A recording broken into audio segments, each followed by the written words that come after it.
ഇതാണ് കേട്ടോ എൻ്റെ നാട്. വളരെ പ്രകൃതിരമണീയമായ സ്ഥലമാണ് എൻ്റെ നാട്. നാടല്ല, എൻ്റെ വീടിൻ്റെ ആ ഒരു സൈഡ് ഭയങ്കര പച്ചപ്പ് കൂടുതലാണേ. നാട്ടിലോട്ട് ഇങ്ങോട്ട് വരുന്ന ടൈമിന് എനിക്ക് ഒരുപാട് സ്വപ്നങ്ങളുണ്ടായിരുന്നു. നാട്ടിലെത്തണം, കുറേ വീഡിയോസ് എടുക്കണം, എല്ലാവരെയും കാണിക്കണം എന്നൊക്കെ.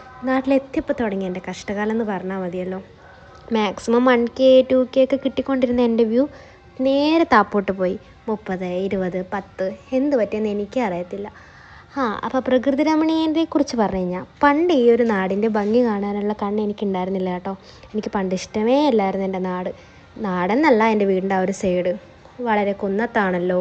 മാങ്ങയൊക്കെ എത്ര കിട്ടിയാലും എനിക്കന്ന് വിലയേ ഉണ്ടായിരുന്നില്ല. പക്ഷേ ഈ വീട് മാറി നിന്നപ്പോഴാണ് എനിക്ക് മാങ്ങയുടെയും നാടിൻ്റെയും പ്രകൃതി രമണീയതയുടെ ഒക്കെ വില മനസ്സിലായി. ഇപ്പം ഞാൻ എന്തായി തപ്പുന്നതെന്ന് അറിയാമോ? മാങ്ങയാ. ഞാൻ ചെന്നപ്പോൾ മാങ്ങയെ കിട്ടാനില്ല, ആകെ 2 കിട്ടിയുള്ളൂ. അതിൻ്റെ കാരണം എന്താണെന്നറിയാമോ? ഞാൻ ചെന്നത് നട്ടുച്ച നേരത്തായിരുന്നു.